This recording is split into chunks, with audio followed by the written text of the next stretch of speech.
The Bears have hired hotshot, whiz kid, offensive genius, the Mensa of X's and O's, and a fellow Ben Johnson. They've got their Johnson, the Chicago Bears, their new head coach.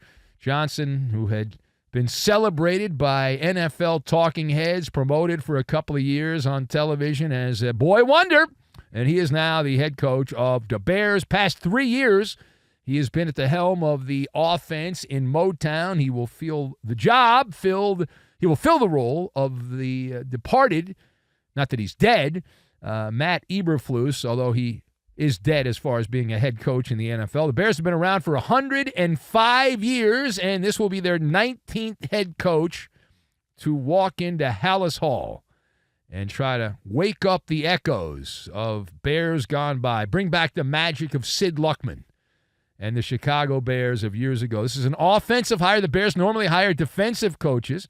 So let us discuss the question. Put a letter grade on Ben Johnson's hiring as coach of your Chicago Bears. So I've got French onion soup, Johnny Appleseed, and poultry farm. And we will combine all of these things together and try not to have a temper tantrum. All right, so as far as the report card, the Maller report card on this hire, I'm not feeling it. Like, I want this to work out. I like other people with the same name that I have. I relate to that. When I was a little kid, there was really nobody named Ben. And I'm at the age, like, well, it just wasn't. Like, I was a dog. I've told the story. When I was a kid, there were these movies about Benji the dog. That was it. There were, like, no other Bens. There's nothing. Now there's a fair amount of people. It's not a very common name still, but there's more people named Ben now than back then. So I want to see, from the naming standpoint, I feel like all Bens should be united. Ben for Ben. Ben stands for Ben. But as a talk show host, I grade this a C. On the Maller report card, Ben Johnson to the Bears gets a C. He runs a highfalutin offense, which works well in a dome. How's it going to work when it's cold outside at Soldier Field in December? And plausibly January. Is that going to work? Yeah?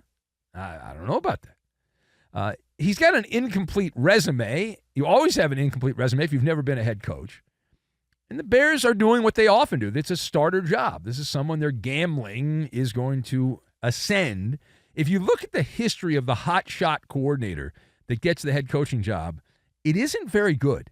Like, most of them have not won Super Bowls. You look at the coaches that have been the most successful. Andy Reid was never a coordinator. Went to Philadelphia, was a quarterback coach in Green Bay. Mike Tomlin was never a coordinator. Pretty good coach. Not a great coach. I mean, they haven't won the Super Bowl. Huh? Sean McVay was never the guru, never the coordinator, but he ended up becoming a head coach, and there you go. So you look around, it's like, well, the resume is nice if you like the X's and O's stuff. But the Bears job, he said he took it because of a gut feeling. You know how many times my gut is wrong? I don't know. You know what I'm saying? I don't know. And I thought they were going to hire Mike McCarthy, which would have been also a C hire. Mike McCarthy is buddies with the GM. They have the same agent. I assume that's where they were going to go. So they do not go that direction. Instead, they pivoted to essentially Ben Johnson being he's like French onion soup. He's the soup of the day. He's the flavor of the month in the NFL coaching cycle. And he's the dime a dozen hotshot play caller that has all the X's and O's. And again, the vast majority of those type of coaches do not succeed. And if you look at what the successful coaches are, like, I think Dan Campbell's a pretty good head coach, right? How much of the Lions' success is because of Dan Campbell? How much of it is Ben Johnson? Like, the job as a head coach, you've got to be charismatic. You've got to be mesmerizing. You've got to be a leader of people. I don't get that vibe. I don't know Ben Johnson. Maybe he is. I haven't heard much of him. I just know from what I've seen on TV, he usually stands around by himself, futzing around with his play sheet, and he's lost in thought, like he's daydreaming on the sidelines. I don't see a lot of players around him. We'll see. This is not Mr. Excitement over there, Ben Johnson. Now, page 2. Does Ben Johnson bring the magic touch, the Midas touch, or does he bring the Saddam touch with him to the Motor City? Because this hire was made for one player. Even though there's a roster full of 50-plus players on the Chicago Bears, you're kidding yourself if you don't think the Bears are already trying to salvage Caleb Williams. That they look like country bumpkins in Chicago. They passed over Jaden Daniels, who is in the Final Four of the NFL, a win away from the Super Bowl. And the Bears had that number one overall pick. And they took a dud in Caleb Williams. And the real ones that know football know that Caleb Williams as a rookie was a hot mess.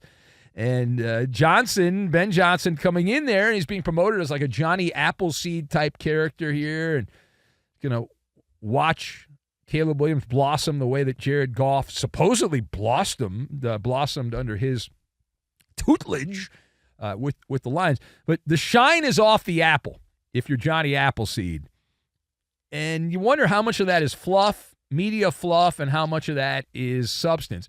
The last time there was a coordinator that got this level of attention was Robert Saleh with the 49ers. Remember, Robert Saleh was a defensive coordinator. You could not watch a 49er game without the broadcasters licking the toes of Robert Saleh. Oh, my God, let me give him a bubble bath. Holy crap. They were so excited. Then he got the job with the Jets, and yeah, it was a kamikaze mission.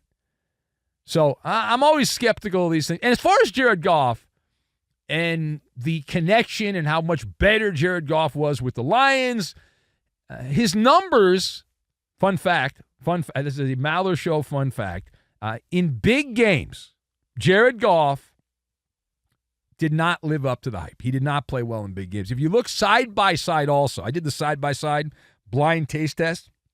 If you compare what Goff did with Sean McVay and the Rams versus Ben Johnson and the Lions, they're actually mirror images. It doesn't seem like that. Perception is reality, and the perception is that Goff was much better with the Detroit Lions.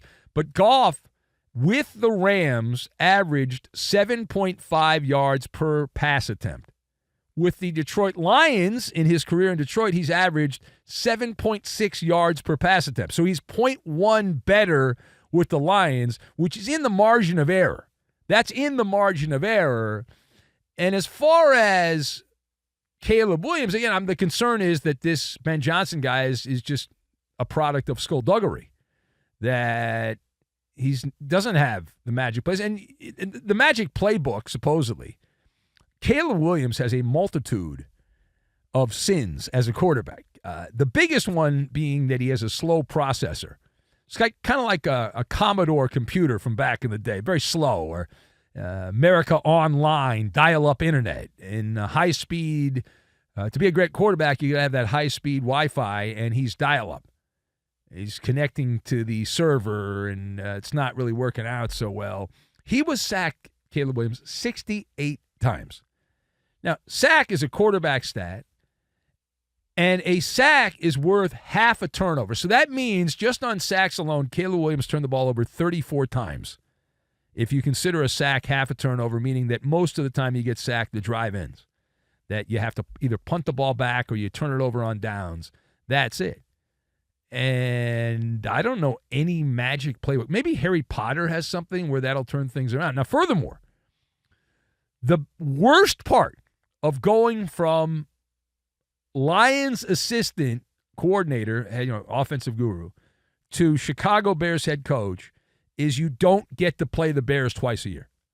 Right? You don't get to play the Chicago Bears twice a year. That hurts your accomplishments. All right, now, final point. With Ben Johnson off the board, heading off to Chicago to live with Doc Mike and eat deep dish pizza and talk to Eugene and all the characters, Euphemie and everybody there in the Windy City.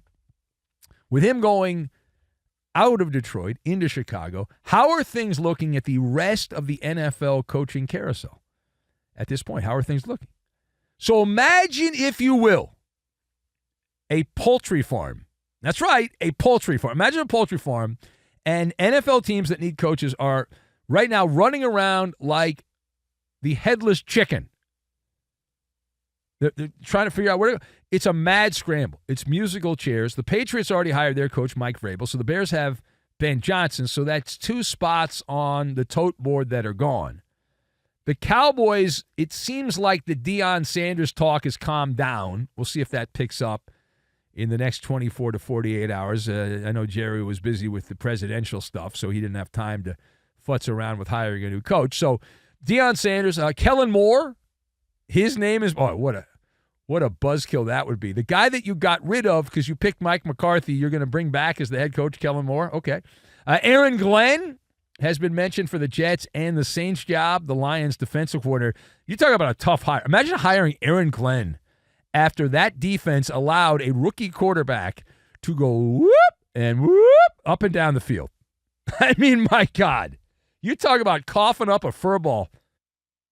They did. They coughed up a fur ball. All right, now, the Raiders, they wanted Ben Johnson. So now they're scrambling. Steve Spagnuolo, Chiefs defensive coordinator, Pete Carroll, Cliff Kingsbury. He's been mentioned for the Cowboys job and the Raider job. The Saints have no idea. Mike McCarthy has been mentioned. Aaron Glenn. The Jets, Robert Saleh, the former Jets coach, up for the Jacksonville job. What is going on? What in the world? What in the world?